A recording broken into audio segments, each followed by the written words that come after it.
আশায় আছি দুই নয়নে তোমায় দেখিও, দেখিতে পারিলে নবী কেমনে সইব।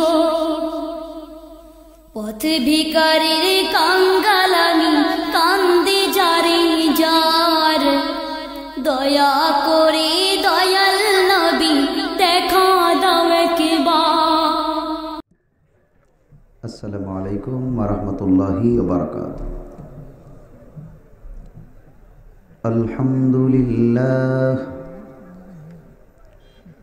আলহামদুলিল্লাহ নাহমাদুহু ওয়া নাস্তাঈনুহু ওয়া নাস্তাগফিরুহু ওয়া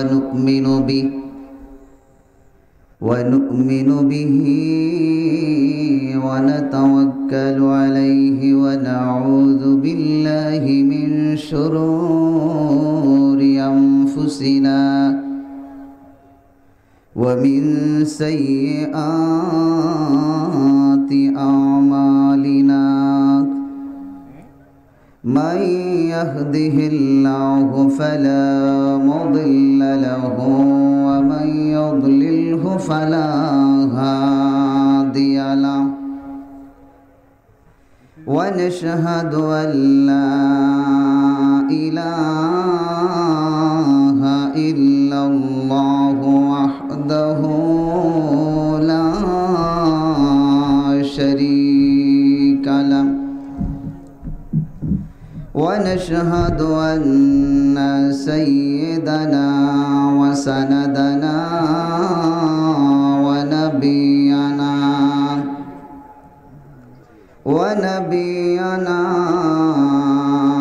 وحبيبنا ووسيلتنا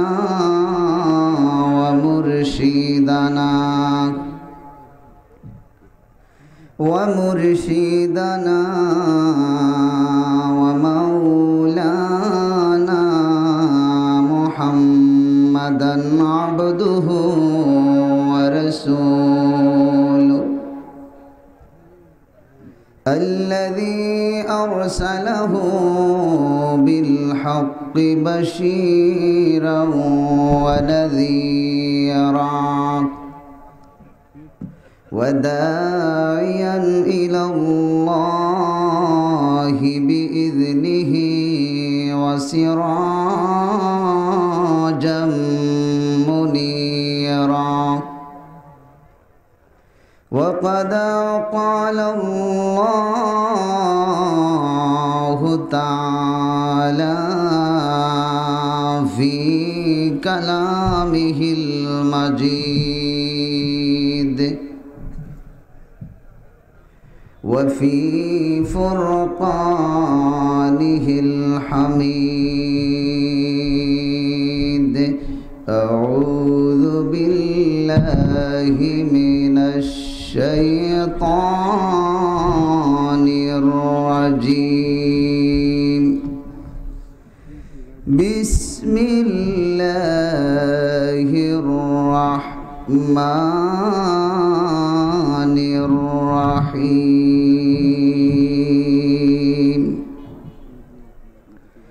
يا أيها الذين آمنوا اتقوا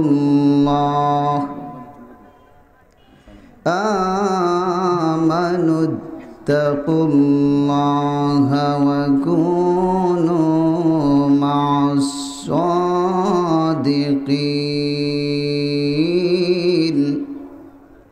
إلى آخر الآية. وقال الله تعالى في شان حبيبه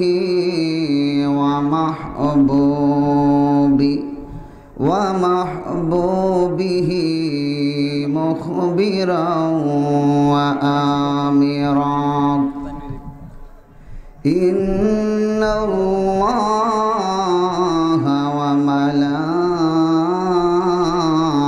وملائكته وملائكته يصلون على النبي يا أيها الذين آمنوا صلوا عليه وسلموا تسليما সবাই উচ্চ আওয়াজে নবীজির প্রেমে সবাই জোরে শুনে আওয়াজ দিয়ে পড়েন আল্লাহুম্মা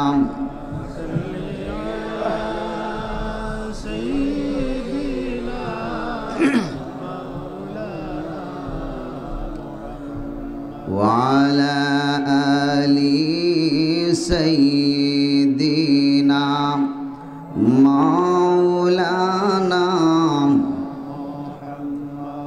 অন্তঃআদি সব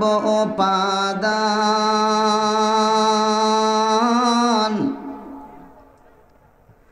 পবিত্র যার পূর্ণ নূরে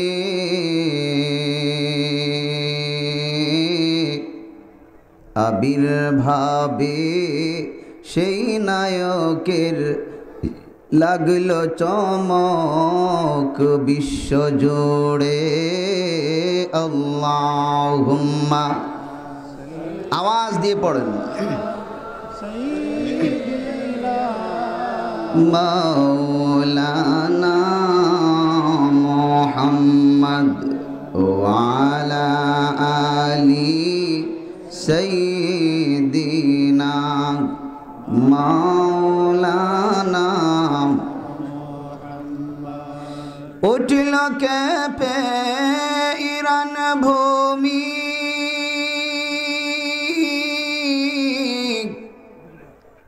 রইল না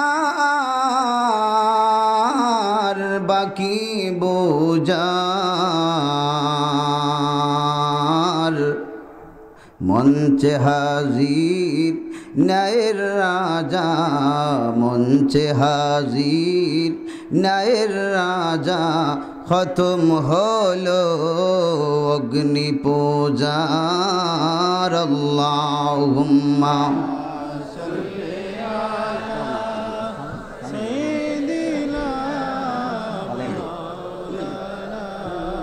মুহাম্মদ ওয়া আলা আলি সাইয়্যিদিনা মাওলানা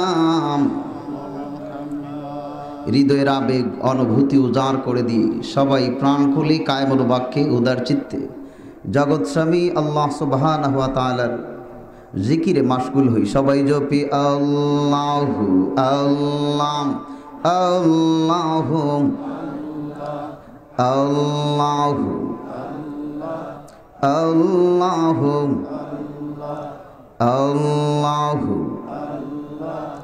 আল্লাহু ইয়া যাল জালালি ওয়াল ইকরাম ইয়া আল্লাহু ইয়া সালাম ইয়া যাল জালালি والإكرام يا الله يا سلام يا جليل يا برهان يا جليل يا برهان يا حنان يا منان الله আরো জোরে আল্লাহুম আল্লাহ আল্লাহু আল্লাহ আল্লাহু আল্লাহ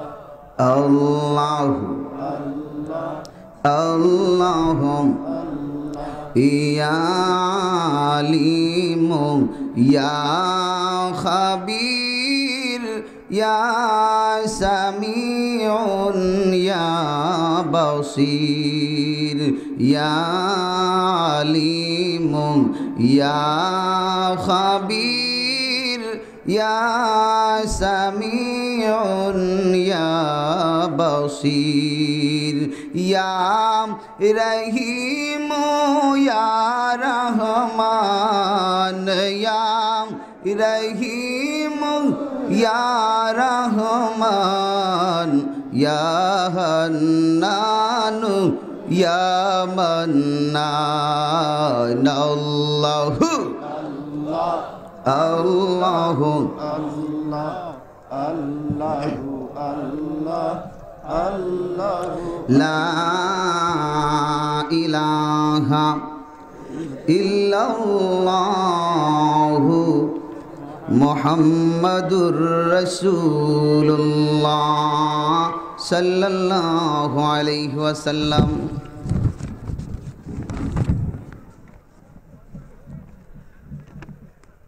ওয়ালিকুল শিরোমণি হযরত শাহজালাল মুজাররদি ইয়ামনি ও 360 আউলিয়া এবং জুবদাতুল আরিফিন কুদওয়াতুস সালিকিন রাইসুল কুররা ওয়াল মুফাসসিরিন উস্তাজুল উলামা ওয়া সুলাহা শাইখুনা ওয়া মুরশিদুনা আয়নায়ে জামাল আহমদি শামসুল উলামা আল্লামা সাহেব কিবলা ফুলতলি রহমতুল্লাহি তাআলা আলাইহি এবং ঐতিহ্যবাহী ইসবপুর গ্রামের মুর্দেগানদের ইসালে সওয়াব উপলক্ষে নবম বার্ষিকী আজকের সুন্নি ইসলামী মহাসম্মেলনের সম্মানিত সভাপতি সাহেব আলহাজ হজরত মাওলানা আব্দুল মতিন সাহেব দামাত বরকাতুহুল আলিয়া ও হজরত মাওলানা আলহাজ হাফিজ আব্দুল শহীদ সাহেব দামাত বরকাতুহুল আলিয়া বারাকাল্লাহু ফি হায়াতিহি।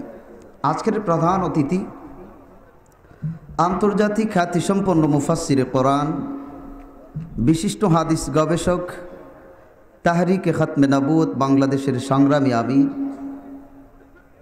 সুন্নিয়াতের এক সিপাহ সালার উপমহাদেশের প্রখ্যাত আলেমে দ্বীন হযরতুল আল্লামা ডক্টর মোহাম্মদ এনায়েতুল্লাহ আব্বাসী ওয়া সিদ্দিকী পীর সাহেব মদ্দাজিল্লাহুল আলিয়া বারাকাল্লাহু ফি হায়াতিহি। আরও হযরত ওলামায়ে আহলে সুন্নাহ,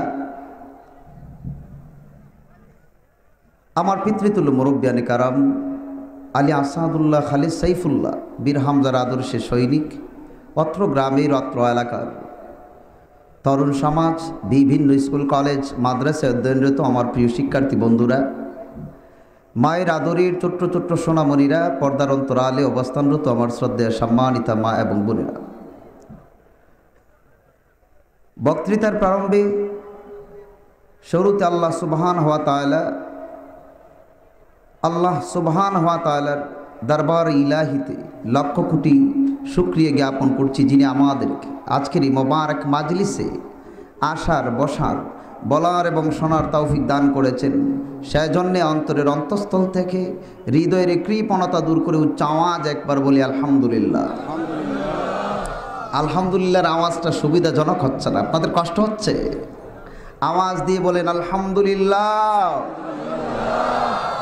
লক্ষ কোটি দুরুদ ও সালামের হাদিয়া জানাই শাহান শাহে মদিনা সরকারে দো আলম রহমত আলম নূরি মুজস্সম হুজুরি পুরনুর সাহিব লাওনাক মাকামে মাহমুদ, উত্তাল সমুদ্রের পাঞ্জেরি, গভীর নিশিরি সরবিত হাসনাহারা, শামসুদ্দোহা বাদরুদ্দোজা নূরুল হুদা, ইমামুল কিবলাতাইন জাদ্দাল হাসান ওয়াল হুসাইন, ইমামুল মুরসালিন, ইমামুল আম্বিয়া আশরাফুল আম্বিয়া, খাতামুন নবীন আহমদ মুজতাবা মোহাম্মদ মুস্তাফা সাল্লাল্লাহু আলাইহি ওয়াসাল্লামের নুরানি কদম মোবারকে, যাকে আল্লাহ পাক সৃষ্টি না করলে তামাম পৃথিবীর কোনো কিছু সৃষ্টি হতো না। ঠিক কিনা?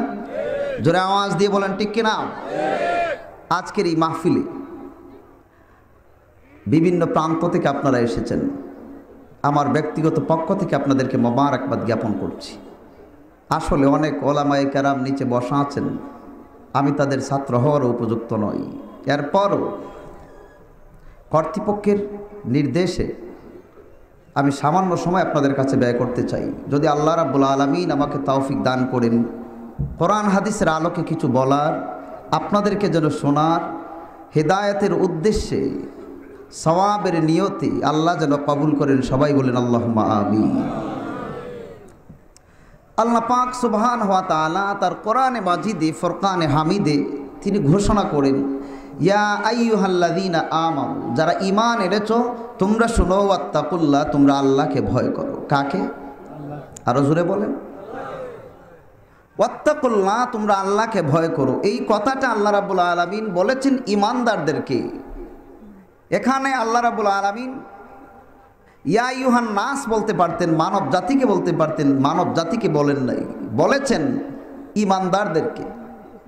তাহলে আল্লাহর প্রিয় হলো ঈমানদার যারা, ঠিক কিনা? এই জন্য আল্লাহ রাব্বুল আলামিন ঈমানদারকে বলেছেন ইয়া আইয়ুহাল্লাযীনা আমানু ইত্তাকু, তোমরা ভয় করো আল্লাহ, আল্লাহকে। ওয়াত্তাকুল্লাহ, তোমরা আল্লাহকে ভয় করো। ওয়া কুনু, এবং তোমরা হও মা'আস সাদিকিন, সত্যবাদীদের সঙ্গে। সুবহানাল্লাহ, আরো জোরে বলেন সুবহানাল্লাহ। তো ঈমানদার যারা, তাদেরকে আল্লাহ রাব্বুল আলামিন বলেছেন। এখন আমরা ঈমানদার হতে চাই কি চাই না? ঈমানদারের নিদর্শন কীরকম তা বোঝার প্রয়োজন আছে না নাই? শুধু কি কালমা পড়লেই মুসলমান হওয়া যায়, ঈমানদার হওয়া যায়? জোরে বলেন। অনেক হিন্দুরা কালমা পড়তে জানে, তাদেরকে কি আপনি মুসলমান বলতে পারবেন? অনেক হিন্দুরা জানে না। কোরআন শরীফের বাংলা তরজমা করেছিল বাংলাদেশের ভাই গিরিশচন্দ্র সেন, তাকে কি ঈমানদার বলতে পারবেন? সেও তো কোরআন বুঝতে পারছে, কিন্তু কোরআনের নূর তার কাছে নাই, ঠিক কিনা? হেদায়েতের আলো তার কাছে যায় নাই। তাহলে রাব্বুল আলামিন বলেছেন ঈমানদারদেরকে। ঈমানদার কারা? তিনটা বিষয়ের সামঞ্জস্য যেই মানুষের কাছে পাওয়া যাবে তাকে ঈমানদার বলা যাবে। সুবহানাল্লাহ। ইকরার বিল লিসান, তাসদিক বিল জিনান, আমল বিল আরকান। মৌখিক স্বীকৃতি, অন্তরের বিশ্বাস এবং বাস্তব ইসলামের রুকনগুলি, ইসলামের পূর্ণাঙ্গ রুকনগুলি আমলের মাধ্যমে পরিণত যিনি করতে পারবেন তিনিই হলেন ঈমানদার। সুবহানাল্লাহ, আরো জোরে বলেন সুবহানাল্লাহ। আল্লাহ বলেছেন ঈমানদারদেরকে ওয়া কুনু মা'আস সাদিকিন, তোমরা সত্যবাদীদের সঙ্গী হও। তাইলে বোঝা গেল প্রত্যেক ঈমানদারে এখনো সত্যবাদী হয় নাই, ঠিক কিনা? আরো জোরে বলেন। প্রত্যেক ঈমানদার সত্যবাদী প্রকৃতপক্ষে হয় নাই, তাইলে সত্যবাদীদের সঙ্গী হতে হবে। এখন সত্যবাদী কারা তাদের চিনার প্রয়োজন আছে না নাই? আরো জোরে বলেন। ঈমানদারদেরও তো শ্রেণী আছে, ঈমানদারদের শ্রেণীভেদ আছে না? অবশ্যই। ম্যাট্রিক পরীক্ষা দিবেন 10 জন, তার মধ্যে 5 জন ফার্স্ট ক্লাস পেয়েছে, 2 জন সেকেন্ড ক্লাস পেয়েছে, 3 জন থার্ড ক্লাস পেয়েছে। বোর্ডের কাছে তো সবাই ফার্স্ট, কিন্তু বোর্ডের কাছে প্রথম, দ্বিতীয়, তৃতীয় তাদেরও গ্রেড আছে না নাই? মানমর্যাদা আছে না নাই? চাকরির ক্ষেত্রে এইটা প্রাধান্য আছে না নাই? আরো জোরে বলেন। আল্লাহর কাছে অবশ্যই ঈমানদার যারা তাদেরও কোয়ালিফিকেশন আছে।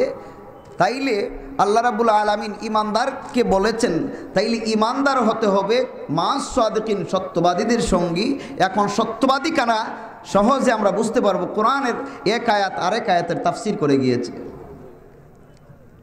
وَمَن يُطِعِ اللَّهَ وَالرَّسُولَ فَأُولَٰئِكَ مَعَ الَّذِينَ أَنْعَمَ اللَّهُ عَلَيْهِم مِّنَ النَّبِيِّينَ وَالصِّدِّيقِينَ وَالشُّهَدَاءِ وَالصَّالِحِينَ। সুবহানাল্লাহ। আল্লাহ রাব্বুল আলামিন বলেছেন ঈমানদার যারা, এখানে ঈমানদারদের 4টি শ্রেণীতে বিভক্ত করেছেন। কয়টা শ্রেণীতে? জোরে বলেন। 4টি শ্রেণীতে বিভক্ত করেছেন। 1 নম্বর শ্রেণী হলো নবীগণ। কারা? আম্বিয়া কেরাম। তাদের ঈমান আর আমাদের ঈমান কি এক সমান? জোরে বলেন। পৃথিবীর সব ঈমানদারের ঈমান যদি এক পাল্লায় ওজনে তোলা হয়, আপনাদের যার একজন নবীর ঈমান যদি এক পাল্লায় তোলা হয়, এখন নবীর ঈমানের পাল্লা ভারী হবে না আমাদের পাল্লা ভারী হবে? আরো জোরে বলেন, আরো জোরে বলেন। নবীদের ঈমানের পাল্লা হবে ভারী। কারণ এই পৃথিবীতে আল্লাহ রাব্বুল আলামিন 1 লক্ষ মতান্তরে 2,24,000 পয়গাম্বর প্রেরণ করেছিলেন, প্রত্যেককে একটা দাওয়াত দেওয়ার জন্য। কয়টা? জোরে বলেন। লা ইলাহা ইল্লাল্লাহ। এই কথাটার ওজন কম না বেশি? আরো জোরে বলেন। পৃথিবীর সব কিছু যদি এক পাল্লায় ওজনে তোলা হয়, লা ইলাহা ইল্লাল্লাহকে যদি এক পাল্লায় ওজনে তোলা হয়, ভারী হবে কোনটা? আপনাদের এলাকায় মনে করেন একটা বিচার শুরু হয়ে গেছে, 100 জন মানুষ যদি একজন মানুষের পক্ষে সাক্ষী দেয়, তাইলে এর চাইতে আর গুরুত্বপূর্ণ কিছু হতে পারে? জোরে বলেন। 1 লক্ষ মতান্তরে 2,24,000 পয়গাম্বর লা ইলাহা ইল্লাল্লাহ, এই কথাটার সাক্ষী দিয়েছেন। সুবহানাল্লাহ। তাইলে এই কথার গুরুত্ব, এই কথার ওজন কম না বেশি? আরো জোরে বলেন। যখন আমার আল্লাহ রাব্বুল আলামিন তাদেরকে প্রেরণ করেছেন এই দুনিয়ায়, আল্লাহকে কেউ কোনোদিন দেখেছি আমরা? জোরে বলেন। না দেখে ঈমান এনেছি, না দেখে যে বিশ্বাস করেছি। নবীগণ তার দাওয়াত দিয়েছেন, আর এই দাওয়াত দিতে গিয়ে নবীগণ তাদের প্রাণপণ চেষ্টা করেছেন, যা ছিল সব বিলিয়ে দিয়েছেন, সব বিসর্জন দিয়েছেন, কিন্তু আল্লাহ যে এক, এই কথাটার দাওয়াত দিয়েই তারা গিয়েছেন, ঠিক কিনা? আরো জোরে বলেন। এই আল্লাহ যে এক, এই জন্যে এটার দাওয়াত দিতে গিয়ে আদম থেকে শুরু করে নবী মুহাম্মদুর রাসূলুল্লাহ পর্যন্ত প্রত্যেক নবী লা ইলাহা ইল্লাল্লাহর দাওয়াত দিয়েছেন। সুবহানাল্লাহ। এই কথাটার ওজন এমন বেশি যাহা বোঝা অত্যন্ত মুশকিল হয়ে দাঁড়ায়।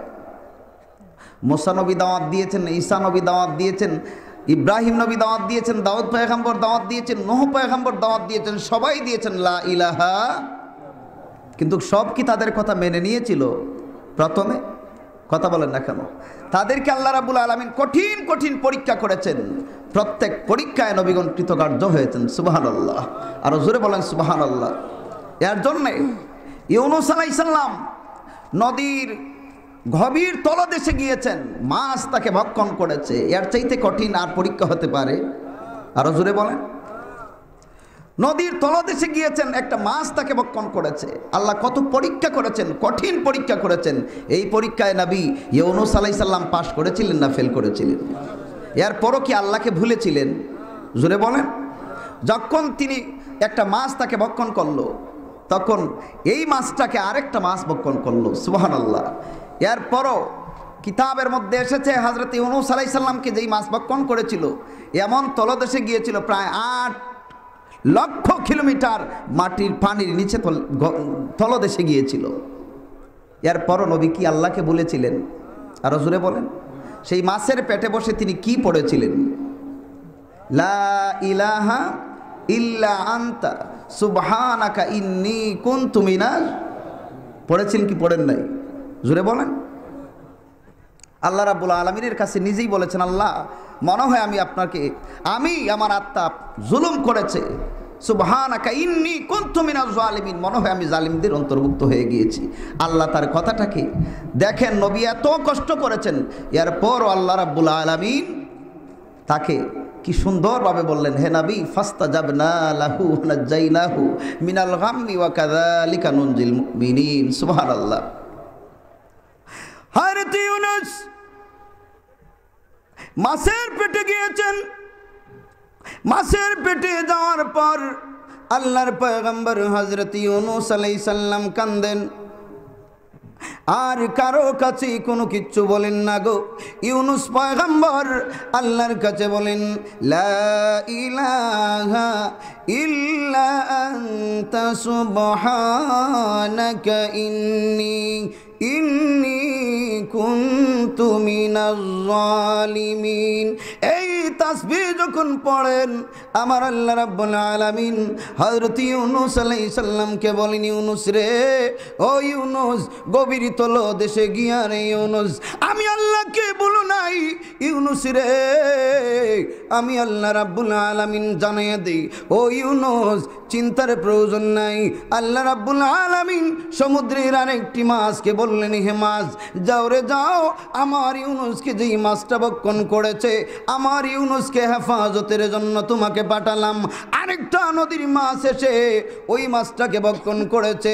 একদিন নয়, 2 দিন নয়, মাছকে আল্লাহ রাব্বুল আলামিন হুকুম করেন, হে নদীর মাছ, তোমার পেটের ভিতরে আমার ইউনূসকে নিয়া গভীর তলদেশে ভ্রমণ করাও, যাতে করে আমার ইউনূসের কোনো ক্ষতি সাধন হয় নাই রে মাছ।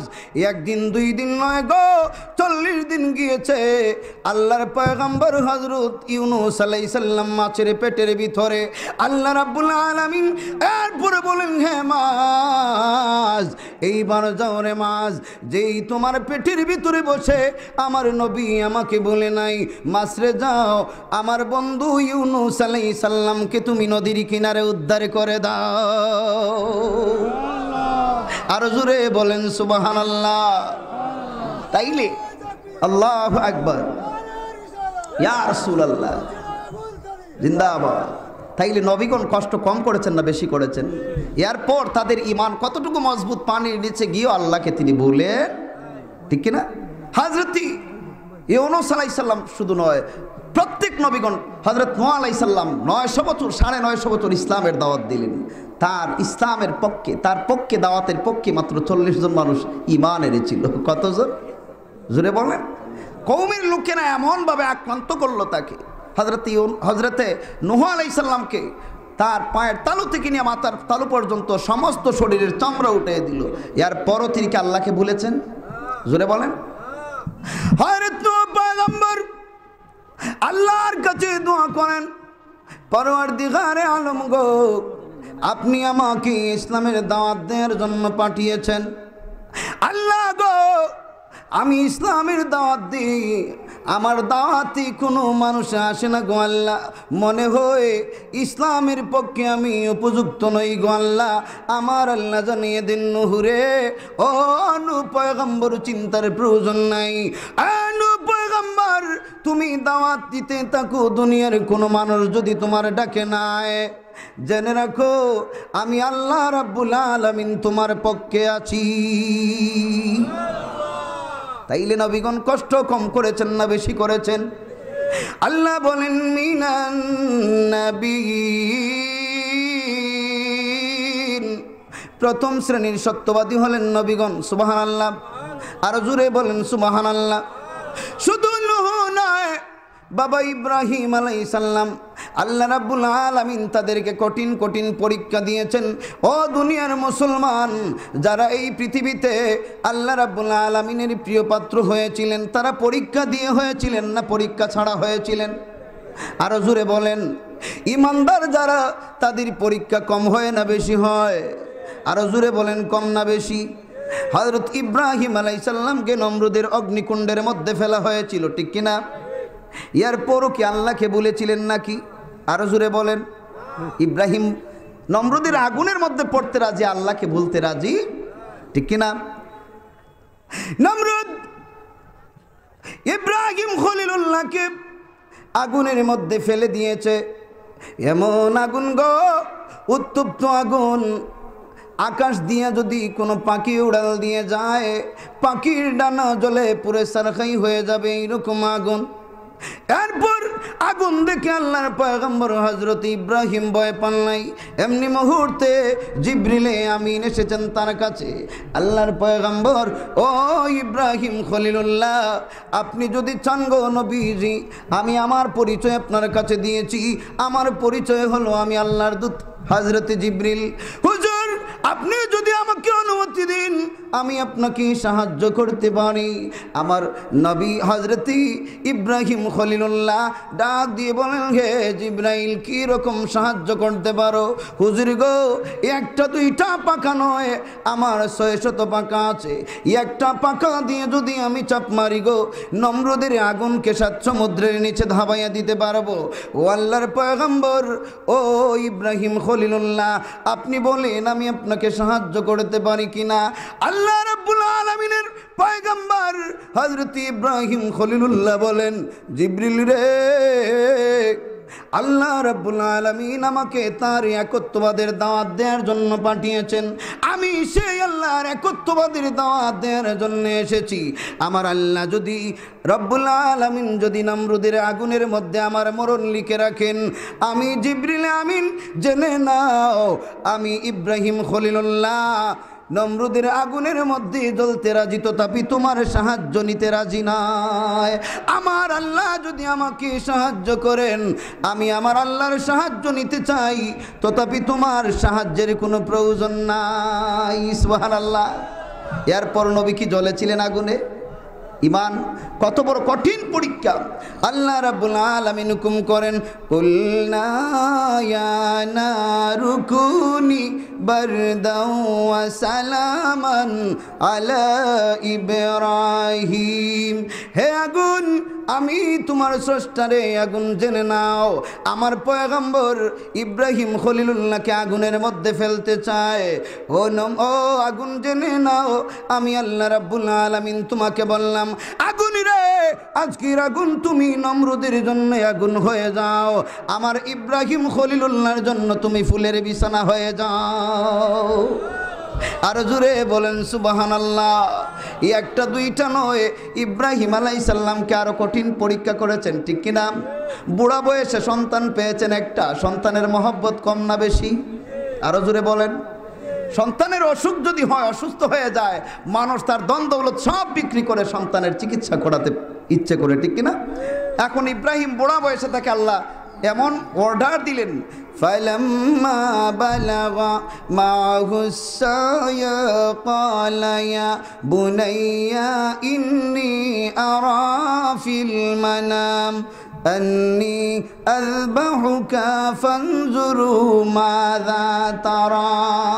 আল্লাহ হুকুম করলেন ইব্রাহিম, তখন ইব্রাহিম আলাইহিস সালামের বয়স প্রায় 90 এর কাছাকাছি। হুকুম করলেন, তোমার সন্তান আমার রাস্তায় তুমি কুরবানি করো। সুবহানাল্লাহ। পিতা হয়ে পুত্র কুরবানি, এটা সহজ না কঠিন? আরো জোরে বলেন, আরো জোরে বলেন। পিতা হয়ে পুত্র কুরবানি সহজ না কঠিন? এই কঠিন পরীক্ষায় ইব্রাহিম আলাইহিস সালাম ফেল করেছিলেন না পাশ করেছিলেন? তিনি তার পুত্রকে বলেন, হে বাবা, আমি এইরকম স্বপ্নে দেখেছি, এখন তোমার অভিমতটা কি? হযরত ইসমাইল জবাব দিলেন, ইয়া আবাতি ফাল মা তুমারু সাতাজিদুনি ইনশাআল্লাহু মিনাস সাবিরিন। হে আব্বাজান, যদি আল্লাহর হুকুমে, আপনি যদি আল্লাহর পক্ষ থেকে, আপনি নবী, আপনি তো মৃত্যুক নয়, আপনি হলেন আল্লাহর পয়গাম্বর, যেইভাবে স্বপ্নে দেখেছেন ঠিক সেইভাবে আপনি আমাকে কোরবানি দেন, আমার এতে অভিমতের কোনো কিচ্ছু নাই। সুবহানাল্লাহ। হযরতে ইব্রাহিম আলাইহিস সালামের ছেলে ইসমাইল আলাইহিস সালাম, তিনিও নবী, তাদের সব কঠিন পরীক্ষায় তারা ফেল করেছিলেন না পাস করেছিলেন? আরো জোরে বলেন। হযরত আইয়ুব আলাইহিস সালামকে আল্লাহ রাব্বুল আলামিন 18 বছর কুষ্ঠরোগে আক্রান্ত করেছিলেন। কত বছর? আরো জোরে বলেন। এর চাইতে কঠিন পরীক্ষা আর হতে পারে? কথা বলেন না কেন? পিছনের যারা আমার কথা বুঝতে পারছেন? তাইলে 18 বছর একাধারে কুষ্ঠরোগে রাখলেন, 18 বছর, কম না বেশি দিন? আরো জোরে বলেন। 18 বছর রোগাক্রান্ত হয়ে আল্লাহর পয়গম্বর আইয়ুব আলাইহিস সালামকে আল্লাহকে বলেছিলেন, জোরে জবাব দেন। তার সব তাকে রেখে চলে গেল, একমাত্র স্ত্রী হযরত রহিমা তার পাশে ছিলেন। কে ছিলেন? জোরে বলেন। তাও একটা কারণ ছিল, রহিমা ছিলেন হযরতে ইউসুফ আলাইহিস সালামের নাতিন। সুবহানাল্লাহ। হযরতে আইয়ুব আলাইহিস সালাম কাঁদেন, অসুস্থ মানুষ, পাশে কেউ নাই, শুধু আছেন একজন স্ত্রী রহিমা, কাঁদতেছেন। পিছনে জায়গা হচ্ছে না, আপনারা একটু সামনের দিকে চলে আসেন।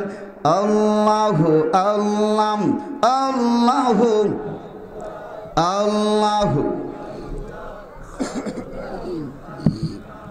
আল্লাহু আল্লাহু আল্লাহু।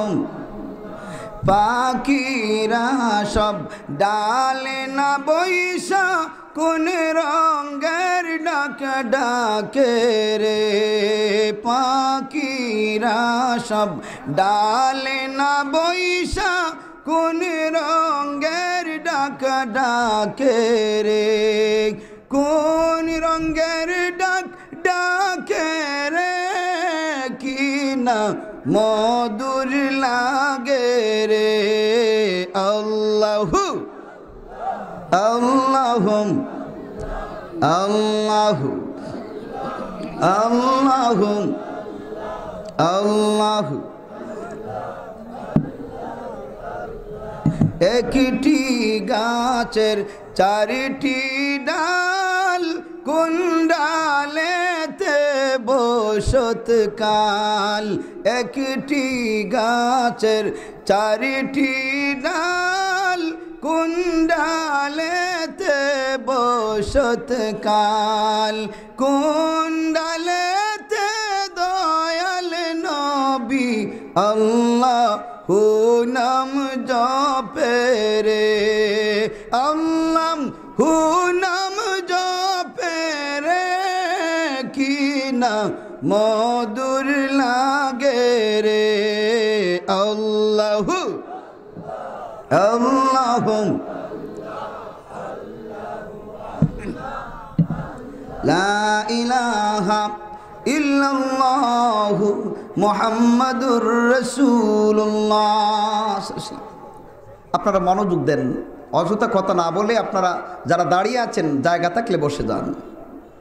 হযরত আইয়ুব আলাইহিস সালাম কঠিন পীড়া থাকা সত্ত্বেও তিনি আল্লাহকে কখনো ভুলেন।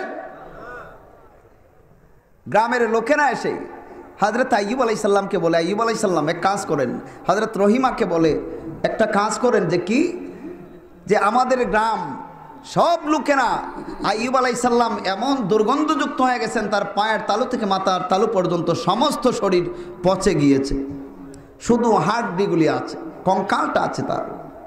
গ্রামের সব মিলে এসে বলল, রহিমা একটা কাজ করো, তুমি যদি আমাদের গ্রামে থাকতে চাও আমরা তোমাকে রাখতে পারবো, তবে আইয়ুব আলাইহিস সালামকে আমাদের গ্রামে আর রাখতে চাই না, কারণ তার দুর্গন্ধ আমাদের নাক দিয়ে গেলে আমাদের অসহ্য হয়ে যায়।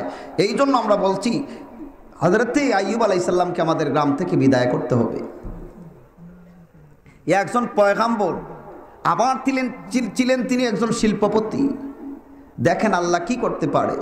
আল্লাহ রাব্বুল আলামিন কঠিন পরীক্ষা করেছেন, এরপর হযরত আইয়ুব আলাইহিস সালাম আল্লাহ থেকে একটুও সরেন, ঠিক কিনা? গ্রামের লোকেরা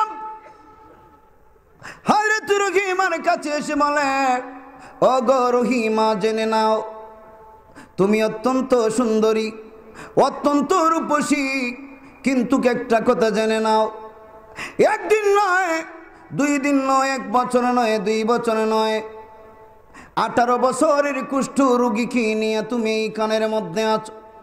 রহিমা, আমাদের গ্রামের সব লোক মিলে এইবার বয়কট করেছি, তুমি যদি থাকতে চাও তোমাকে আমরা জায়গা দিব, কিন্তু আইয়ুব আলাইহিস সালামকে আমাদের গ্রামের মধ্যে আর থাকতে দিব না। হযরত রহিমা জবাব দিলেন, হ্যাঁ গ্রামের লোক, আমার কথা জেনে নাও, আইয়ুব আলাইহিস সালামকে তোমরা বলেছো থাকতে, আমাকে থাকতে দিবা, আইয়ুবকে বিদায় করে দিবা। জেনে নাও আমি রহিমা তোমাদের কাছে বলি, আইয়ুবকে যদি তোমরা বিদায় দাও, আইয়ুব যদি কোনো পিঁপড়ার গর্তের মধ্যে বসত করতে পারেন, আইয়ুব যদি পিঁপড়ার গর্তে থাকতে রাজি হন, আমি রহিমা একটা মুহূর্তের জন্য হযরত আইয়ুব আলাইহিস সালামকে ছেড়ে অন্যত্র যেতে রাজি না। হযরত রহিমা আইয়ুব আলাইহিস সালামকে নিয়ে অন্যত্র চলে গেলেন। একটা জঙ্গলের মধ্যে কুড়ে গোড় বানিয়ে গো আল্লাহর পয়গম্বর হযরত আইয়ুব আলাইহিস সালামকে নিয়ে থাকেন। আইয়ুব আলাইহিস সালাম কান্দেন, রহিমা তাকে সান্ত্বনা দেন, স্বামী গো কান্নার প্রয়োজন নেই, আপনি অসুস্থ মানুষ, রোগের মাত্রা আপনার বেড়ে যাবে। হযরত আইয়ুব ডাক দিয়ে বলেন, রহিমা গো, কান্নার কারণ হলো গো রহিমা, আমার মনে হয় তুমিও যদি আমার কাছ থেকে চলে যাও তাইলে তো আমার করার কোনো কিচ্ছু নাই, দুনিয়ার সব আপন আমার কাছ থেকে চলে গিয়েছে, তুমিও যদি চলে যাও যেতে পারবা। সব যদি আমাকে ঘৃণা করে, আমার আল্লাহ যদি আমাকে ঘৃণা করেন গো ও রহিমা, দুনিয়ার সব ঘৃণা করলে আমার কোনো কিচ্ছু যায় আসে না, আমার আল্লাহ যদি আমাকে ঘৃণা করেন তখন আমি আইয়ুব কি করবো, এই চিন্তায় কাঁদতেছি। হযরত রহিমা সান্ত্বনা দিন, প্রাণের স্বামী গো কান্নার প্রয়োজন নাই, তবে জেনে নিন আমিও আপনাকে ছেড়ে যাব না। ও আমার স্বামী জেনে নিন, দুনিয়ার সবকে আমি ছাড়তে পারি, দুনিয়ার সব আমি ত্যায্য করতে পারি গো আমার স্বামী, একটা মুহূর্তের জন্যে আমি রহিমা আপনাকে ছাড়তে পারি না। সুবহানাল্লাহ।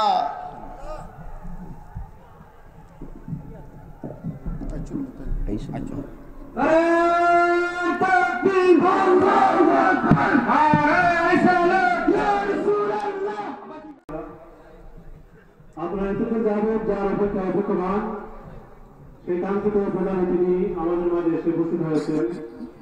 আল্লাহ শুকরিয়া আদায় করছি, উনি হেলিকপ্টারে রাস্তা হারিয়ে ফেরার জন্য অনেক সময় লস হয়েছে, তারপর সে এয়ারপোর্টে গিয়ে হেলিকপ্টার লেন করে আমাদের মাঝে গাড়িতে এসেছেন। আগামীকাল সকালে হেলিকপ্টার এখানে আসবে। তো যাই হোক, আমাদের নির্দিষ্ট সময়ে ওনাকে বয়ান দেওয়া হবে। আপনারা যে যেখানে আছেন সবাই মাহফিলে চলে আসুন। হুজুরের কোনো বয়ান চালিয়ে যাওয়ার জন্য আমি অনুরোধ করছি। তাহলে প্রত্যেক নবীগণ কষ্ট স্বীকার করেছেন কি করেন নাই? আরো জোরে বলেন। প্রত্যেক নবীগণ, হযরত আইয়ুব আলাইহিস সালাম এমনও হয়ে গিয়েছেন তিনি রাত্রিতে কাঁদেন। হযরতে রহিমা বলেন, আমি দেখি আমার স্বামী আল্লাহর পয়গম্বর আইয়ুব আলাইহিস সালাম তিনি দোয়া করেন আর কান্নায় বিগলিত হয়ে গেলেন। আমি শুনলাম তিনি কাঁদতেছেন আর বলছেন, ও রব্বুল আলামিন, আল্লাহ গো রব্বুল আলামিন, আমি আইয়ুব আলাইহিস সালাম তোমার কাছে বলি, আল্লাহ গো আমার পায়ের তালু থেকে মাথার তালু পর্যন্ত সমস্ত অঙ্গ প্রত্যঙ্গ গো আল্লাহ, কুষ্ঠ রোগী আমার পচে গিয়েছে গো, গলে গিয়েছে, তাতে আমার কোনো কিচ্ছু হয় নাই। আল্লাহ গো এরপর আপনি যে আমার মুখের জিহ্বাটা ভালো রেখেছেন, মুখের মধ্যে যে আমার জিহ্বাটা এখনো ভালো রেখেছেন, আপনি যদি চাইতেন গো আল্লাহ আমার মুখের জিহ্বাটাও পচাইয়া দিতে পারতেন। আল্লাহ গো আমার মুখের ভিতরে জিহ্বাটা যে এখনো ভালো আছে, এই জিহ্বা দিয়ে যে আমি তোমার নামের জিকির করতে পারতেছি, এই জন্য গো আল্লাহ আমি শুকরিয়া আদায় করতেছি। সুবহানাল্লাহ। এরপরও তিনি নবী বলেন যে জিহ্বাটা যে এখন আমার ভালো রেখেছেন আল্লাহ, এই জন্য আমি শুকরিয়া আদায় করছি। সুবহানাল্লাহ। তাইলে নবীগণ কঠিন কঠিন পরীক্ষা আল্লাহ রাব্বুল আলামিন করেছেন, প্রত্যেক পরীক্ষায় নবীগণ কৃতকার্য হয়েছেন। সুবহানাল্লাহ। প্রত্যেক নবীদের কষ্ট যদি একত্রিত করা হয় আর নবী মুহাম্মদুর রাসূলুল্লাহ সাল্লাল্লাহু আলাইহি ওয়াসাল্লামের কষ্ট যদি এক পাল্লায় ওজনে তোলা হয়, আমার নবীর কষ্টের পাল্লা ভারী হয়ে যাবে। সুবহানাল্লাহ। এই জন্যে 1 লক্ষ মতান্তরে 2,24,000 পয়গম্বর লা ইলাহা ইল্লাল্লাহর দাওয়াত দেন, কিন্তু ইসলাম পরিপূর্ণ কেউ করতে পারেন নাই। আল্লাহর হাবিব জনাবে মুহাম্মদুর রাসূলুল্লাহ সাল্লাল্লাহু আলাইহি ওয়াসাল্লাম 23 বছর ইসলামের দাওয়াত দিয়েছেন, ইসলামকে পরিপূর্ণ করেছেন। আল্লাহ তার শানে আয়াত নাজিল করেছেন, আল ইয়াউমা আকমালতু লাকুম দীনাকুম ওয়া আতমামতু আলাইকুম নিয়ামাতি ওয়া রাদিতু লাকুমুল ইসলাম দীনা। সুবহানাল্লাহ। হুজুরের শানে আল্লাহ আয়াত নাজিল, আল্লাহু আকবার, হুজুরের শানে আয়াত নাজিল হয়ে গিয়েছে। আমার হুজুরের কষ্ট কম না বেশি? আরো জোরে বলেন, আরো জোরে বলেন। এখন আমাদের মধ্যে এক শ্রেণীর মানুষ, আমাদের ভাইরা, তারা বলেন হুজুর 40 বছরের আগে তো নবুয়ত পান নাই। এই কথা একদম ভুল, ওরা আসলে কোরআনের ব্যাখ্যাই জানে না। আচ্ছা আপনারা বলেন, রসুল কি 40 বছরের আগে নবী ছিলেন না? রসুল কি 40 বছর আগের নবী ছিলেন না? হুজুরের শানে হুজুরকে তো জিজ্ঞেস করা হয়েছে, হুজুর আপনি কখন থেকে নবী? হুজুর বলেছেন কুনতু নাবিয়্যান ওয়া আদামু বাইনাল মাই ওয়াত তিন। যখন নবী আদম আলাইহিস সালামকে মাটি আর পানিতে রাখছিলেন তখন থেকে আমি নবী ছিলাম। সুবহানাল্লাহ। অন্য হাদিসে হুজুর বলেন কুনতু নাবিয়্যান ওয়া আদামু বাইনার রূহি ওয়াল জাসাদি। যখন আদম আলাইহিস সালামের স্ট্রাকচার তৈরি হয়েছিল, রূহ সঞ্চার হয় নাই, তখনও আমি নবী ছিলাম। সুবহানাল্লাহ। তাইলে হুজুরের আগেও নবী ছিলেন কি ছিলেন না? আর হুজুরে বলেন ছিলেন কি ছিলেন না? হুজুর ইসলাম প্রচারের সুযোগ আল্লাহ ফরমান জারি করেছেন 40 বছরে। এই জন্য হুজুর 40 বছরের আগে যে নবী ছিলেন না, এই কথাটা ভুল, ঠিক কিনা? ইসলাম প্রচারের দায়িত্ব, ইসলাম প্রচারের ফরমান হয়েছিল কত বছর বয়সে? 40 বছরে। এর আগে আল্লাহর হাবিবকে সব কাফির হোক সব মিলে আল্লাহর হাবিবকে ভালোবাসতো এবং আল আমিন উপাধি দিয়েছিল। কি উপাধি? আরো জোরে বলেন। আল আমিন। 40 বছরে যখন আল্লাহর হাবিব ইসলাম প্রচারের দাওয়াত দিলেন, সবাইকে ডাক দিয়া পাহাড়ের উপর জমায়েত করলেন আর বললেন তাব্বাল্লাকা আলি হাযা জামাতানা। এখানে জমায়েত করার পর তিনি বললেন যে আপনারা সবাই বলেন যে আমি হলাম লা ইলাহা ইল্লাল্লাহু মুহাম্মাদুর।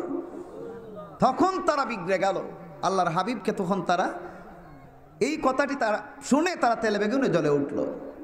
তখন সাথে সাথে তারা দারুন নদওয়ার বৈঠক করলো।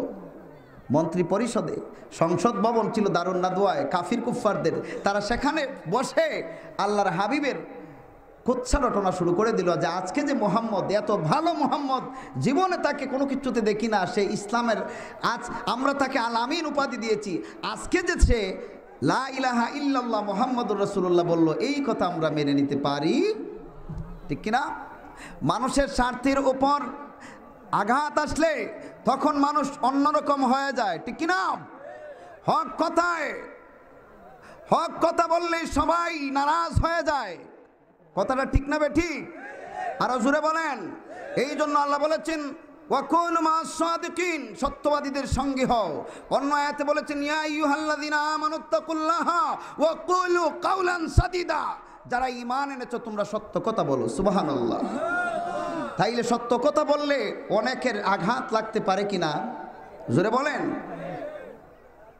আপনারা হাউমাউ না করে হইচই না করে এখানে দাঁড়িয়ে যান।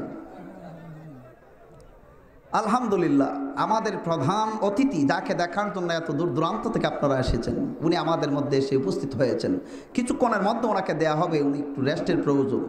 আপনারা সবাই মনমুগ্ধকর ওয়াজ, হেদায়েতের এবং নসিহতমূলক বয়ান শুনবেন।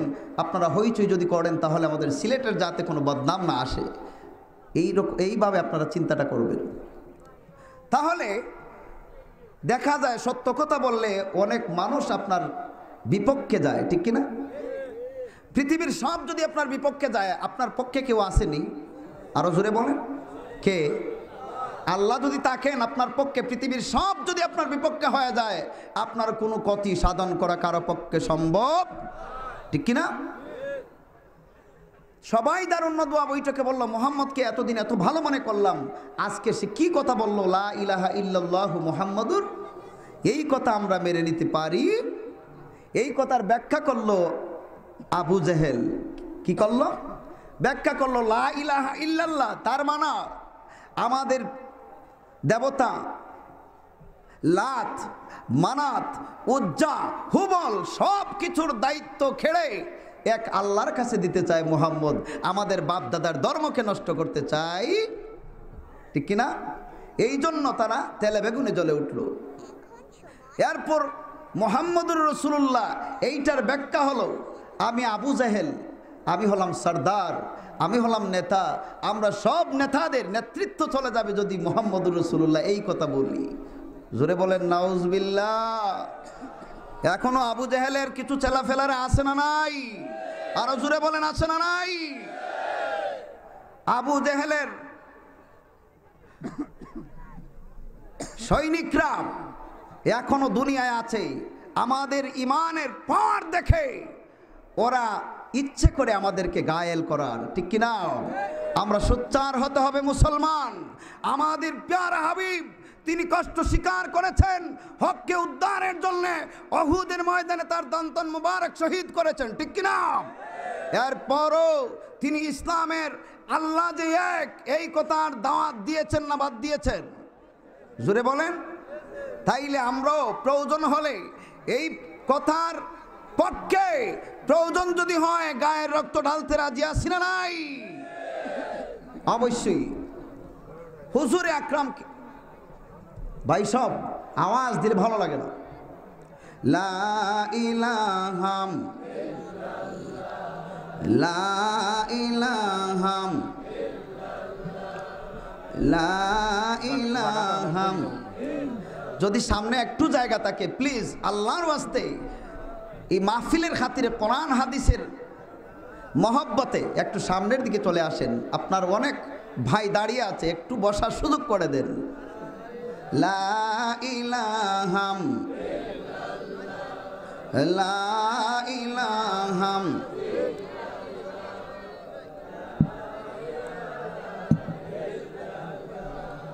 লা ইলাহা লা ইলাহা হাসবি রাব্বি জাল্লাল্লাহ মা ফি কলবি হাসবি রাব্বি মা ফি কলবি জোরে নূর মুহাম্মদ সাল্লাল্লাহ পড় নূর মুহাম্মদ বলো লা ইলাহা ইল্লাল্লাহ বলো লা ইলাহা। তাইলে আল্লাহর হাবিবের বিপক্ষে সবাই চলে গেল। এখন আল্লাহর হাবিব ইসলামের দাওয়াত নিয়ে যখন তায়েফের জমিনে গেলেন, কোথায়?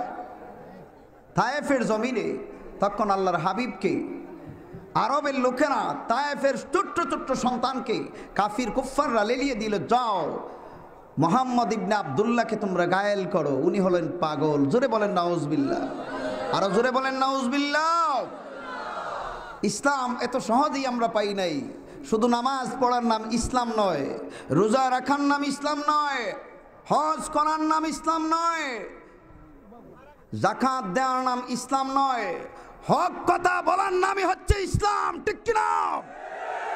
আজ হকের বিপক্ষে অনেক মানুষ টাকায় কিনেছে, ওদেরকে টাকার লোভে পড়ে হককে বেহক বানিয়ে ফেলে, ঠিক কিনা? এইরকম মানুষ আমাদের সমাজে আছে না নাই? এরা প্রকৃতপক্ষে ইমানদার নয়, ঠিক কিনা?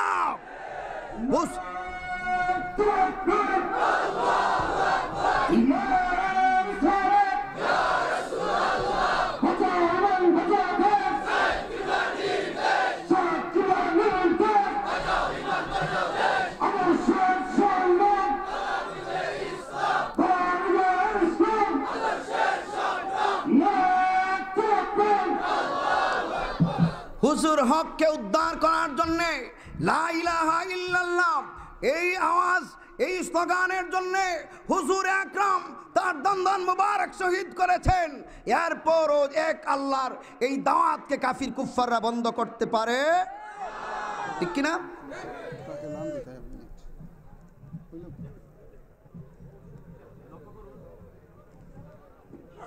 লক্ষ্য করুন, আমাদের বাড়িতে যারা আছে মেহরবানি করে আপনারা প্যান্ডেলে চলে আসুন। আপনাদের ঝামেলার কারণে বাড়িতে চলাফেরা করা যাচ্ছে না, মেহরবানি করে আমাদের মাহফিলে চলে আসুন। এবং যে সমস্ত ভাইরা রোডের মধ্যে গাড়ি রেখেছেন, দয়া করে এই প্যান্ডেলের উত্তর পাশে গাড়ি পার্কিং করুন। আপনাদের গাড়ির কারণে মানুষ চলাফেরা করতে পারছে না। যে সমস্ত ভাইরা বাড়িতে আসছেন, দয়া করে মাহফিলে চলে আসুন। তাহলে ইসলাম শুধু মুখে বললেই হবে না, ইসলামের কাছে আত্মসমর্পণ করতেই হবে, ঠিক কিনা? পরিপূর্ণ ইমানদার যারা, ইসলাম অর্থ আত্মসমর্পণ করা। আল্লাহর হাবিব হুজুর আকরামের শানে আল্লাহ বলেছেন, লাকাদ কানা লাকুম ফি রাসূলিল্লাহি উসওয়াতুন হাসানা। সত্যকে উদ্ধারের জন্য হুজুর আকরাম একটি দুইটি নয়, প্রায় 82 থেকে 83টি যুদ্ধে অংশগ্রহণ করেছিলেন, ঠিক কিনা? আজ মুসলমান জিহাদকে অনেকে ভয় পায়, মুসলমান কোনোদিন জিহাদকে ভয় পায় না, ঠিক কিনা? আজ মুসলমান যদি জেগে উঠে, প্রায় 200 কোটি মুসলমান, 200 কোটি মুসলমান যদি জেগে উঠে, এইবার কাফির কুফফারদেরকে অস্ত্র লাগবে না, তাদের তাকবীরের কারণে কাফিরদের অন্তরের মধ্যে ভূমিকম্প শুরু হয়ে যাবে, ঠিক কিনা?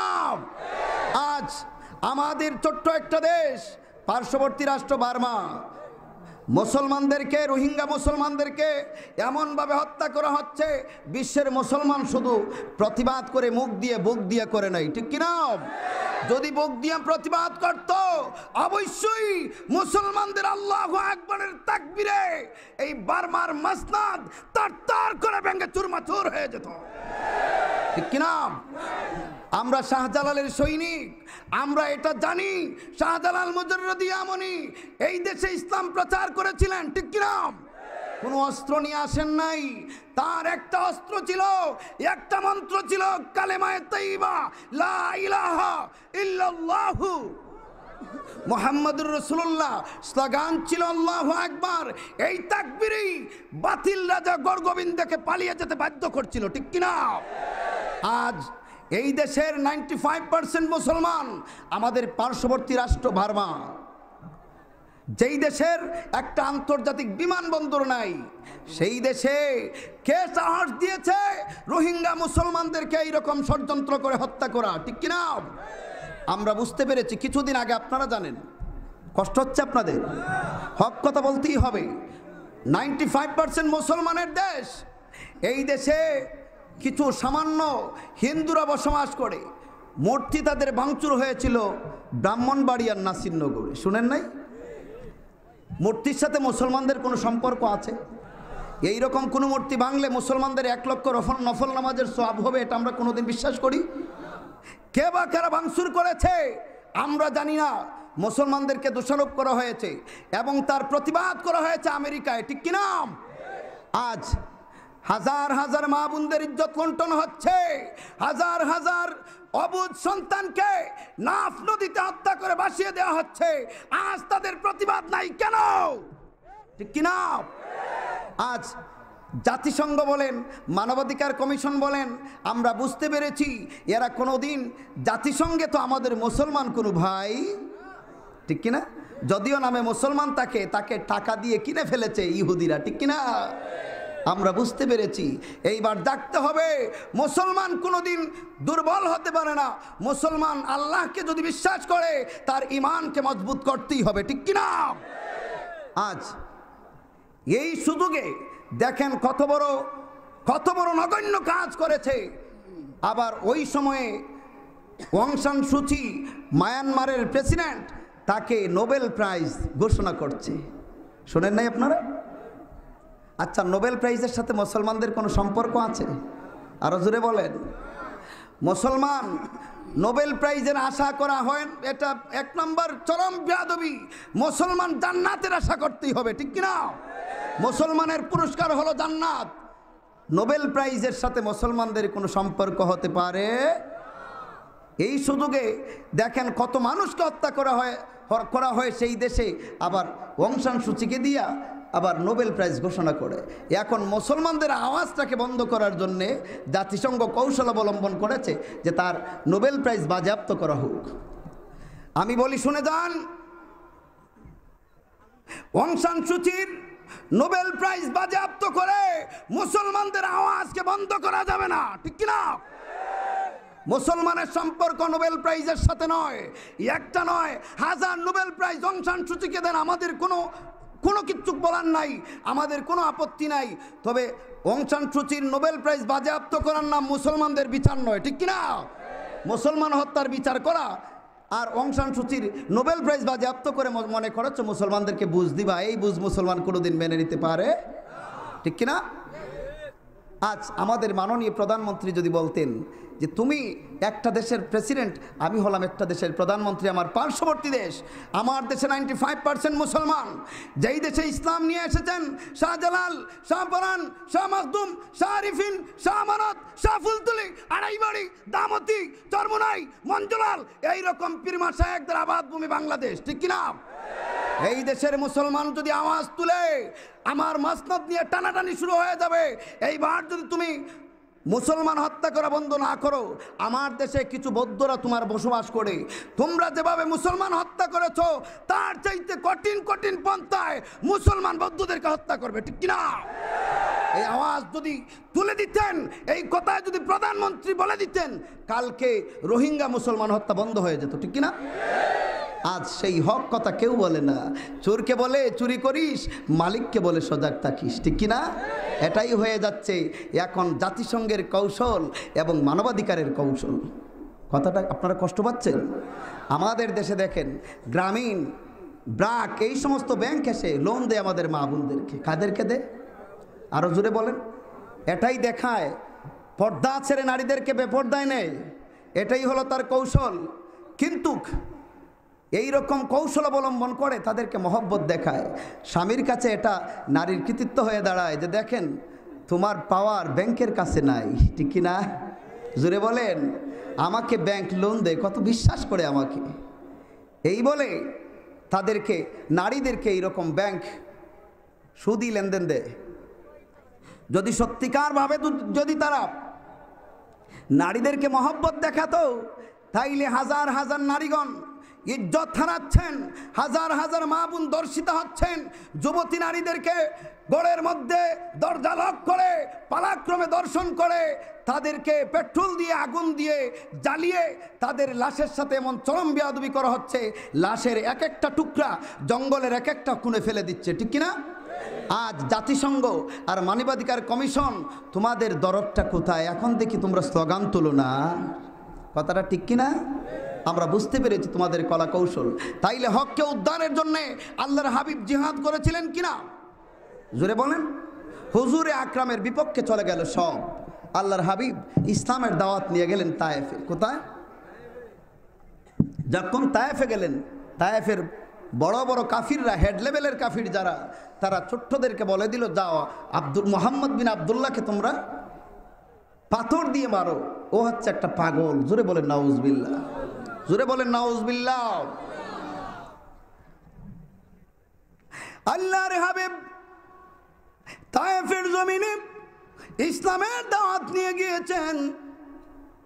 ছোট্ট ছোট্ট সন্তানগুলি আল্লাহর হাবিবের নরি বদনের মধ্যে পাথর দিয়ে আঘাত করে, যখন পাথর দিয়ে আঘাত করে গো আমার নবীজির নোরানি বদনের মধ্যে যখন পড়ে, বদনটা ফেটে রক্তটা তার পা মোবারকের তলার মধ্যে গিয়ে জমা হয়।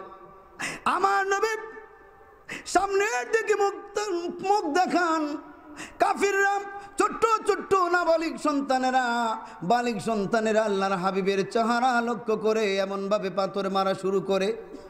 আমার নবীর পাথর মারা শুরু করে নবীজির চেহারার দিকে আল্লাহ নবী তার চেহারা মোবারক ডান দিকে ঘুরান। যখন ডান দিকে নেন, বৃষ্টির ফুটার মতো একটা দুইটা নয়, আল্লাহ নবী জনাবে মুহাম্মদুর রাসূলুল্লাহর চেহারার মধ্যে এমনভাবে আক্রান্ত করে আমার নবী সহ্য করতে পারেন না। আমার নবী একবার নয়, দুইবার নয়, তিনবার তায়েফের জমিনের মধ্যে অজ্ঞান হয়ে পড়ে যান।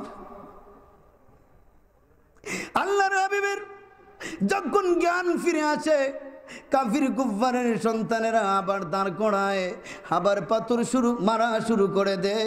আমার নবী বলেন, ও তায়েফের লোকেরা রে, কি অন্যায় আমি তোমাদের সাথে করেছি? আমি কি তোমাদেরকে গালি দিয়েছি নাকি? না। তাইলে আমি তোমাদের সাথে কি ক্ষতি করলাম? তোমরা কিসের জন্য আমাকে মারো? তোমরা কি জানো না আমার মায়ের গর্ভে যখন আমি ছিলাম তখন আমার বাবার চোখ আমি দেখি নাই, বাবার মুখ দেখি নাই, আমার মা নাই, বাবা নাই, তোমাদেরকে একটু দয়া হয় নাই রে? ও তায়েফের লোকেরা, কিসের জন্য তোমরা আমাকে মারো? এরপর তারা বলে, এ মুহাম্মদ কান্দিস না, তুই কোনো কথাই আমাদের করস নাই, গালি দিস নাই।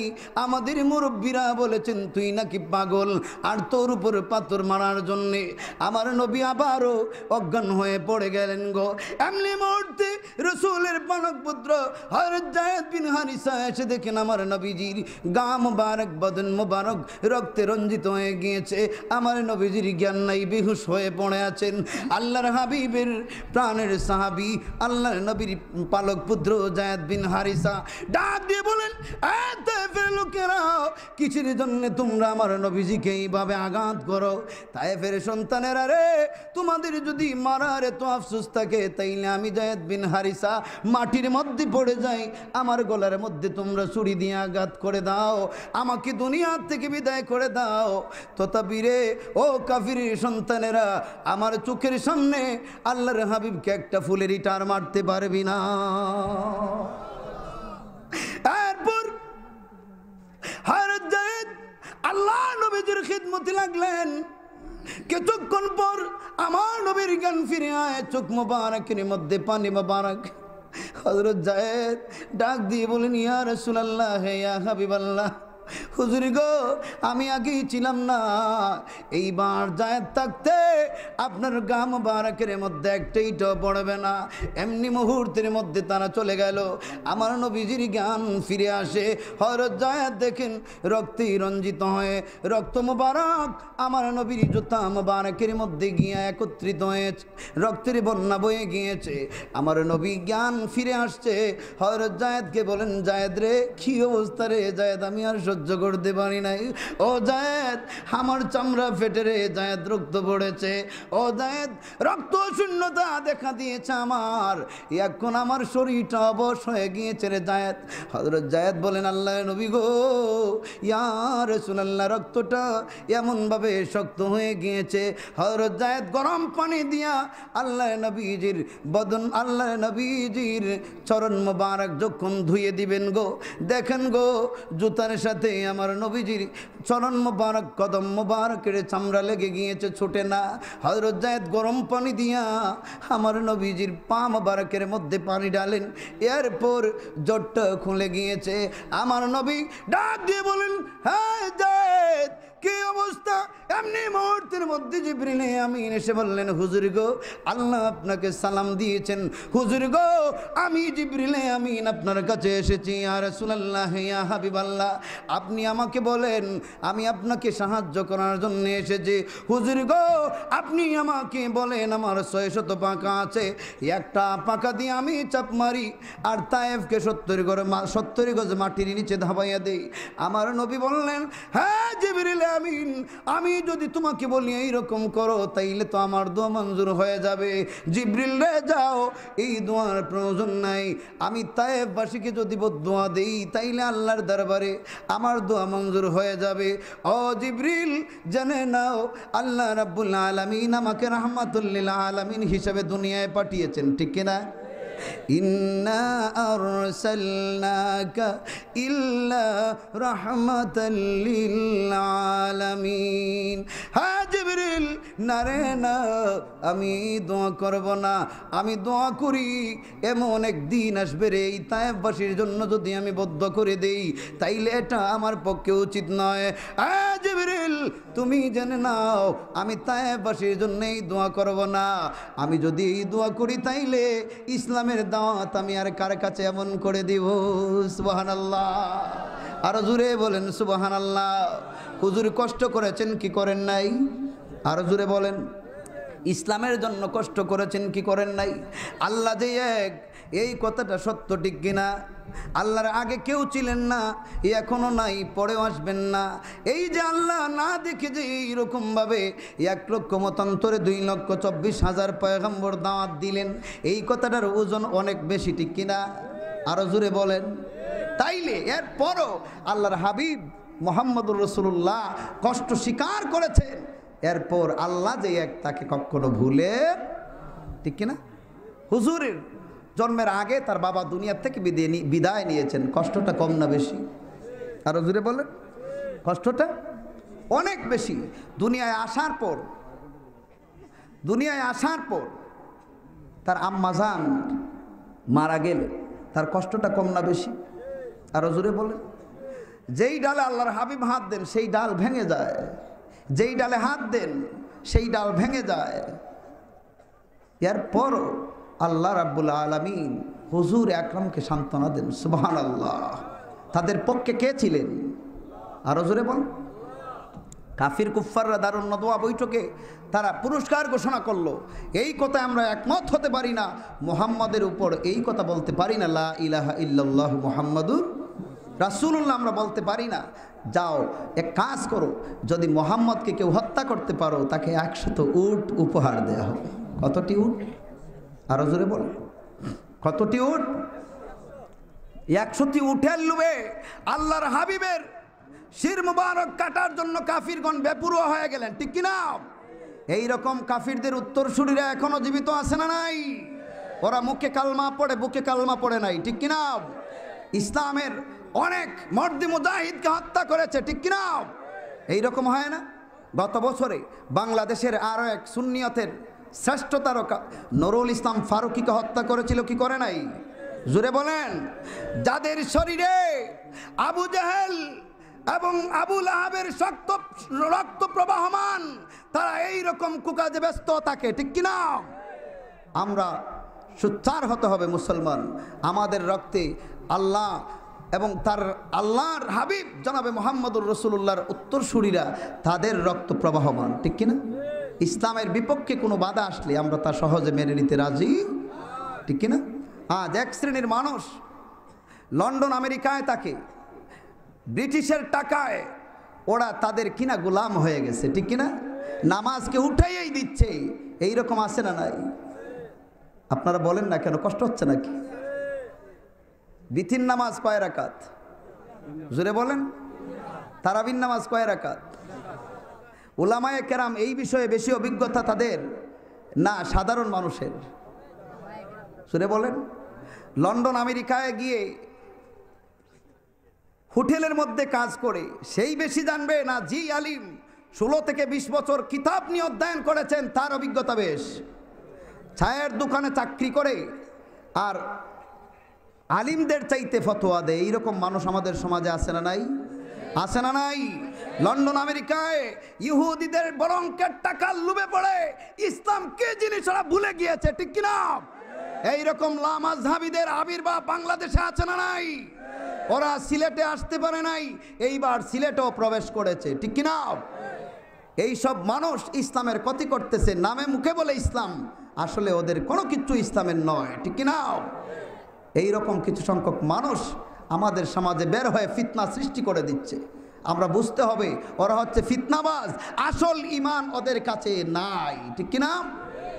তাহলে আমি এই কথাই বলতেছিলাম, সত্যবাদী হলেন প্রথম শ্রেণীর মিনান নাবিয়িন, নবীগণ। সুবহানাল্লাহ, নবীগণের চাইতে সত্যবাদী পৃথিবীতে আর কেউ হতে পারে?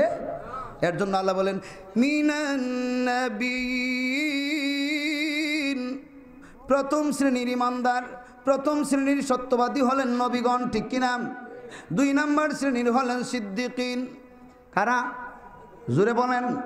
এখন সিদ্দিকিন কারা? সিদ্দিকিন হলেন প্রত্যেক নবীদের পথ এবং মতকে যারা অবলম্বন করেছিলেন তারা সিদ্দিকিন। সুবহানাল্লাহ, প্রত্যেক নবীদের পথ এবং মত, প্রত্যেক নবীদের শরীয়তের উপর যারা অটল এবং অবিচল ছিলেন তারাই হলেন সিদ্দিকিন। সুবহানাল্লাহ বলেন। যেমন আমাদের নবীর অত্যন্ত অনুসরণ করেছেন তাহার প্রিয় সাহাবী হযরতে আবু বকর সিদ্দিক রাদিয়াল্লাহু তাআলা, ঠিক কিনা? এই জন্য হুজুর তাকে সিদ্দিক উপাধি দিয়েছিলেন। কি উপাধি দিয়েছিলেন? আরো জোরে বলেন।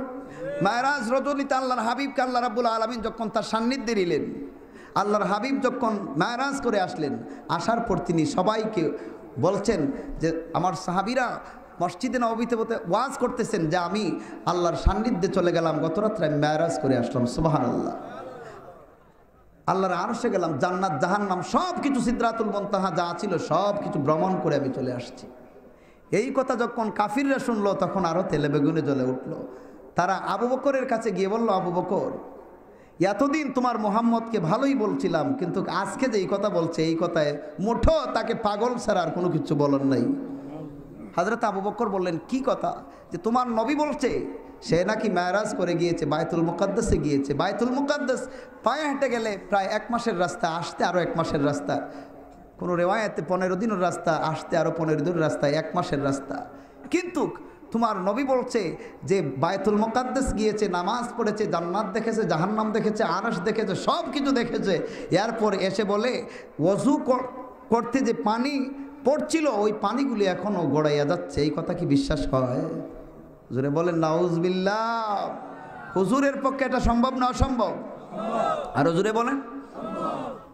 হযরত আবু বকর সিদ্দিক ডাক দিয়ে বলেন, হ্যাঁ কাফিরেরা শুনে নাও, যদি আমার কামলিওয়ালা নবীজি যদি এরকম বলেন, কাফিরেরা রে, দুনিয়ার কোনো মানুষ বললে আবু বকর বিশ্বাস করবে না।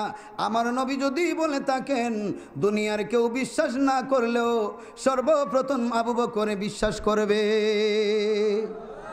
আমার নবী এই কথার স্বীকৃতি দেওয়ার কারণে আবু বকরকে বলেন, হে আবু বকর, তোমার নাম শুধু আবু বকর নয়, আমি নবীজি তোমাকে আজকে থেকে সিদ্দিক উপাধি দিলাম। সুবহানাল্লাহ। এরপর কাফিররা আরও তেল বেগুনে জ্বলে উঠলো যে কি ব্যাপার বুঝতে পারি না। তারা এসে আল্লাহর হাবিবের কাছে আরও প্রশ্ন করা আরম্ভ করলো যে মোহাম্মদ, মেনে নিব তুমি যদি বায়তুল মুকাদ্দাসে যাও, নামাজ পড়ো, তাইলে এইবার জবাব দাও, বায়তুল মুকাদ্দাসে কয়টা দরজা, কয়টা জানালা? আচ্ছা আপনারা বলেন, আপনার ঘরে দরজা কয়টা, জানালা কয়টা? যদি কেউ প্রশ্ন করে আপনি সহজে বলতে পারবেন? আরও জোরে বলেন। কাফিরদেরকে, কাফিরগণ নবী মুহাম্মদুর রাসূলুল্লাহকে আটকানোর জন্য কত ফন্দি করেছিল, কিন্তু আল্লাহ রাব্বুল আলামিন সব কিছু ব্যর্থ করে দিয়েছেন। আল্লাহর হাবিবকে সফলতার শীর্ষ চূড়ায় আরোহণ করাইছিলেন। সুবহানাল্লাহ বলেন, ঠিক কিনা?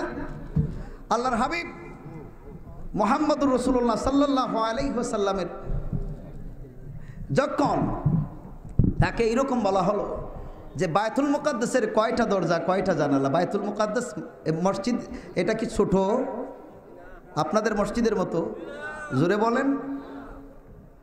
সকল নবীগণ যেখানে কাতারবন্দি হয়ে নামাজ পড়েছেন, সুবহানাল্লাহ, এই মসজিদের দরজা, এই মসজিদের জানালা কয়টা বলার জন্য কাকে বলছে? জোরে বলেন, আরো জোরে বলেন। আল্লাহর হাবিব বলতে পারবেন কিনা? কাদের বিশ্বাস আছে আল্লাহর নবী বলতে পারবেন? হাত তুলে দেখান। নারায়ে তাকবীর, নারায়ে রিসালাত। আল্লাহর হাবিবকে এসে প্রশ্ন করতে লাগলো যে আপনি বলেন, যদি বায়তুল মুকাদ্দাসে কয়টি দরজা, কয়টি জানালা যদি বলতে পারেন তাইলে আমরা বিশ্বাস করব। এমনি মুহূর্তে জিবরিল আমিন এসে উপস্থিত হয়েছেন, সুবহানাল্লাহ। জোরে বলেন সুবহানাল্লাহ। হুজুর আকরাম হাত মুবারকের আঙ্গুল দিয়ে ইশারা করেছেন, জমিন থেকে আকাশের চাঁদ দুই টুকরো হয়েছিল, ঠিক কিনা? ফিরকাতাইনি ফিরকাতুন ফাওকাল জাবালি ওয়া ফিরকাতুন দুনা আলা আহদি রাসূলিল্লাহি সাল্লাল্লাহু আলাইহি ওয়াসাল্লাম ইশহাদু। এরপর কাফিরগণ বিশ্বাস কর নাই, ঠিক কিনা? এখন হুজুরে আকরাম এর সামনে উপস্থিত হয়েছেন জিবরিল। হুজুর, চিন্তার প্রয়োজন নেই, কাফিরগণ যেহেতু আপনাকে প্রশ্ন করেছে বায়তুল মুকাদ্দাসে কয়টি দরজা, কয়টি জানালা, হুজুর গো আপনি হলেন আল্লাহর শ্রেষ্ঠতম বন্ধু। ইয়া রাসূলুল্লাহ, লাউলা কালামা খালাকতুল আফলাক, যদি আল্লাহ রাব্বুল আলামিন আপনাকে সৃষ্টি না করতেন এই দুনিয়ার কোনো কিছু সৃষ্টি করতেন না গো হুজুর। হুজুর আপনার চিন্তা নাই, আমি জিবরিল আমিন আপনার কাছে এসে উপস্থিত হয়েছি। আপনার ডান হাত মুবারকের তালু মুবারক আপনার চোখের সামনে একটা বার মেলেন। আল্লাহর নবীর ডান হাত মুবারক এইভাবে মেলে দিয়েছেন। বায়তুল মুকাদ্দাসের কয়টি জানালা, কয়টি দরওয়াজা আল্লাহর হাবিবের হাতের তালুর মধ্যে ভেসে উঠেছে। আরো জোরে বলেন সুবহানাল্লাহ, আল্লাহু আকবার। ইয়া রাসূলুল্লাহ, আলহামদুলিল্লাহ আমার সময় শেষ হয়ে গিয়েছে। আপনারা নীরবতা পালন করবেন যাতে আমাদের সিলেটের এই এলাকা অত্যন্ত ঐতিহ্যবাহী এলাকা, এই এলাকার যাতে কোনো বদনাম না হয়, হই হুল্লার না করে আপনারা সবাই ধৈর্য সহকারে বসে পড়বেন। এই মুহূর্তে আমি আমার বয়ান শেষ করছি। ওমা আলাইনা ইল্লাল বালাগ।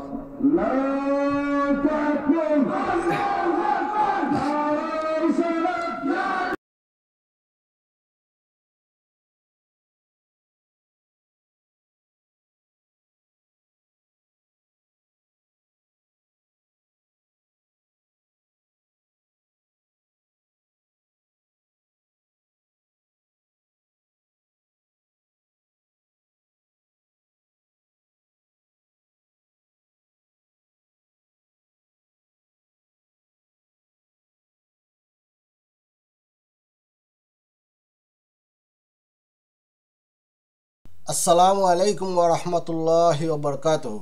সম্মানিত মুসলিম ভাই ও বোনেরা, আদর্শ জীবনের পক্ষ থেকে আপনাদেরকে স্বাগত জানাচ্ছি। ভিডিওটি দেখার জন্য আপনাদেরকে আন্তরিক ধন্যবাদ জানাচ্ছি। আশা করি আমার এই ভিডিওটি আপনাদের অনেক ভালো লেগেছে। আমার আরও নতুন নতুন ইসলামিক ওয়াজের ভিডিও দেখতে হলে দয়া করে আমার চ্যানেলটি সাবস্ক্রাইব করুন। সাবস্ক্রাইব করলে অটোমেটিকলি আমার ভিডিও আপনাদের কাছে চলে যাবে। প্লিজ লাইক, কমেন্ট এবং শেয়ার করে আমাকে মতামত জানিয়ে উৎসাহিত করবেন। জাযাকুমুল্লাহ খাইর।